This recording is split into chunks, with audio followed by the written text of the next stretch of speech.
जय माता की मेरे प्यारे बच्चों, आइए LCM SCF पार्ट 2 में आप सभी लोगों का स्वागत है। देखिए, एक छोटे छोटे प्रश्नों से कॉन्सेप्ट क्लियर कराना चाहते हैं कि अगर आपको मासा निकालना हो, बहुत लंबा चौड़ा मासा निकालना हो, तो आप कैसे निकालेंगे। देखिए, एक सोच रखेंगे, मासा तो कई प्रकार से निकाल सकते हैं, लेकिन जो नज़दीक के दो नंबर आपको मिल जाए उनके बीच आप अंतर कर लेना। या तो वही मासा हो जाएगा, नहीं तो उसका खंड मासा होगा। जैसे 72 और 90 का अंतर कितना हुआ? 18। तो क्या 18 इसका राइट आंसर होगा? हाँ होगा। कब? जब 18 का भाग दोनों में पूरी तरीके से जा रहा होगा। जा रहा है, पूरी तरीके से जा रहा है, तो अर्थात 18 इसका क्या होगा? राइट आंसर होगा। इसका जो SCF हो गया वो कितना हो गया? 18 हो गया। क्लियर है? आइए लेते हैं नेक्स्ट प्रश्न। यह प्रश्न दिया, इसको नॉर्मल रूप से आप मासा के रूप में निकाल सकते हैं, या मैंने जो आपको बताया कि जो नज़दीक के दो नंबर हैं उनके बीच आप अंतर कर लीजिए। जिससे मुझे दिखा 90 और 120 में कितने का अंतर? 30 का अंतर दिखा मैंने हुआ। तो या तो 30 इसका आंसर हो जाएगा, या तो इसका फैक्टर होगा 30 होगा, या इसके फैक्टर मैंने किया कितना आया, ये इसके फैक्टर बनना है। क्लियर है? तो देखिए, अगर इसका राइट आंसर 30 है तो 30 का भाग सब में जाना चाहिए था। 30 का भाग कभी भी नहीं जाएगा सब में। क्यों? क्योंकि इसके साथ 0 है, और यहाँ 0 है, इसमें तो चला जाएगा, यहाँ 0 इसमें तो चला जाएगा, लेकिन इसमें नहीं जाएगा क्योंकि इसके साथ 0 नहीं लगा। इसी प्रकार से 10 इसका मासा कभी नहीं हो सकता, क्योंकि यहाँ 0 है, यहाँ 0, यहाँ 0 नहीं, तो कभी भी इसका मासा 10 नहीं हो सकता। 15 हो सकता है, 15 भी कभी नहीं हो सकता, क्योंकि 15 का भाग 48 में नहीं जा रहा है। इसका राइट आंसर कितना हो जाएगा? 6 हो जाएगा। तो क्योंकि 6 का भाग सभी में जा रहा है बराबर, तो इसका राइट आंसर कितना है?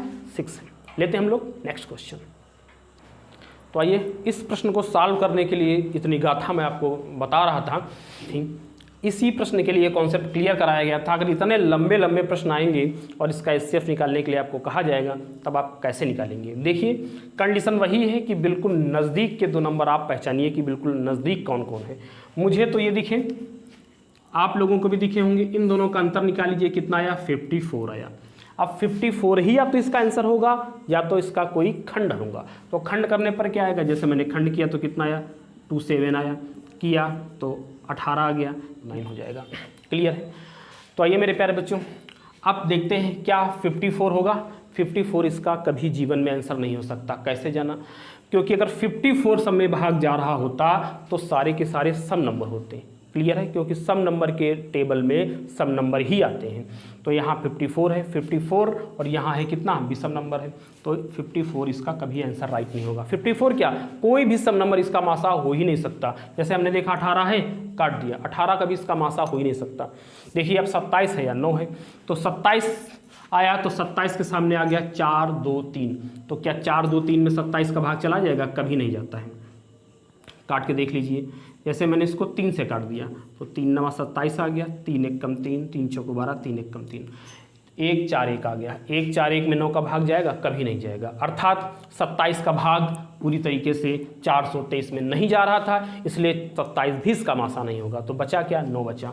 9 पूरी तरीके से भाग सभी में चला जाएगा, इसलिए राइट आंसर इसका क्या हो जाएगा? 9 हो जाएगा। क्लियर हो गया मेरे प्यारे बच्चों? तो लेते हैं नेक्स्ट क्वेश्चन। देखिए मेरे प्यारे बच्चों, ये एक प्रश्न दिया गया है। किसी आयताकार खेत का आकार जो है 284 मीटर और 248 मीटर है, अर्थात लंबाई उसकी 284 है और चौड़ाई जो है 248 मीटर है। इस खेत में लगने वाले कम से कम वर्गाकार जो टाइल्स हैं उनकी संख्या कितनी है। देखिए, संख्या का कॉन्सेप्ट हम लोग जानते हैं कि संख्या कैसे निकालते हैं, बड़े का क्षेत्रफल बटे छोटे का क्षेत्रफल। अर्थात आयताकार खेत है तो उसका क्षेत्रफल, और उसके अंदर छोटी छोटी टाइल्स लगने हैं जो वर्गाकार हैं उसका क्षेत्रफल। तो हम जानते हैं आयत का क्षेत्रफल होता है लंबाई गुणित चौड़ाई। तो आपके सम्मुख दिया गया है 284 इंटू 248 बटे, अब वर्गाकार तो वर्ग का यहाँ पर क्षेत्रफल होता है भुजा स्क्वायर, वो लिखना है, लेकिन वर्ग की तो लंबाई चौड़ाई दी नहीं गई है, अर्थात एक भुजा दी जाती तो काम चल जाता। तो फिर हम लोग कैसे करते हैं? तो ऐसे प्रश्नों में हम लोग इसका जो मासा होता है वो निकालते हैं, वही आपकी वर्ग की भुजा होती है।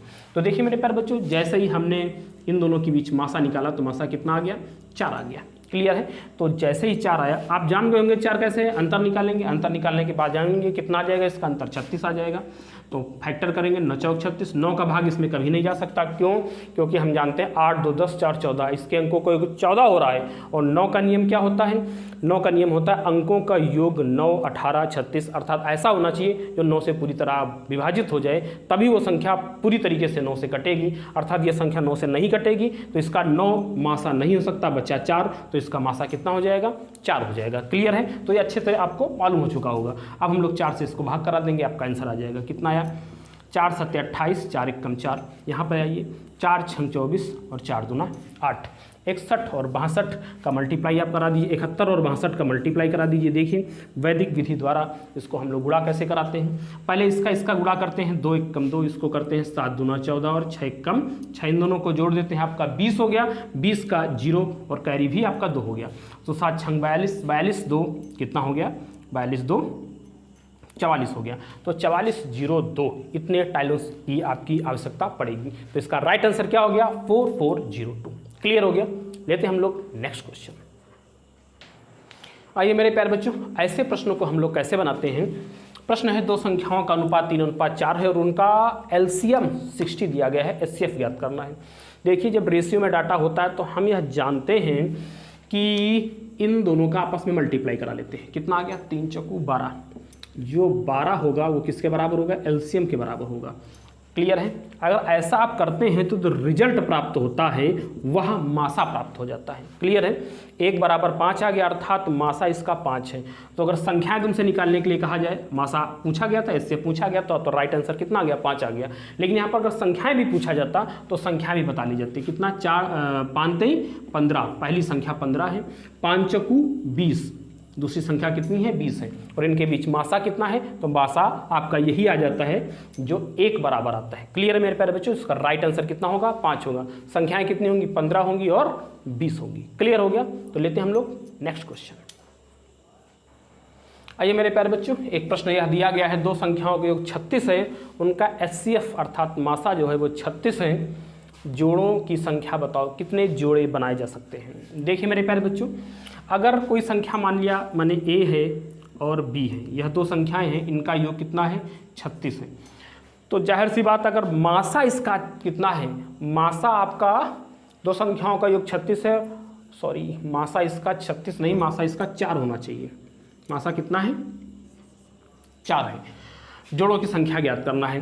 तो अगर इसका मासा 4 है तो इसके सभी संख्याओं के साथ 4 जरूर इंक्लूड होगा।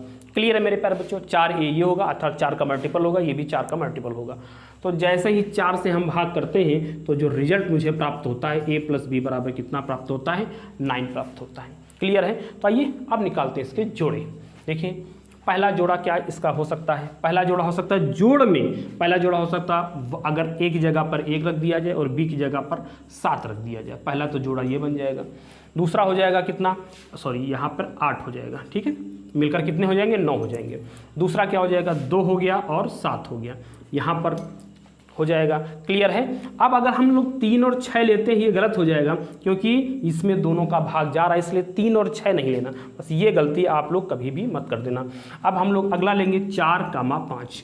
ठीक है, ध्यान रखना दोनों में भाग नहीं जाना चाहिए, को प्राइम नंबर यहाँ पे होना चाहिए। तो 4, 5 हो गया। क्लियर है मेरे प्यारे बच्चों? तो इस प्रकार से 3 जोड़े इसके बनाए जा सकते हैं। कौन कौन से? 1 + 8, दूसरा 2 + 7 और तीसरा है 4 + 5। क्लियर है मेरे प्यारे बच्चों? पूछ रहा था कितने जोड़े बनाए जा सकते हैं? 3 जोड़े बनाए जा सकते हैं। समझ में आ गया? तो आज के लिए मेरे प्यारे बच्चों इतना रखते हैं। नेक्स्ट हम लोग कल करते हैं। मेहनत करते रहिए, पढ़ाई करते रहिए। जय माता की।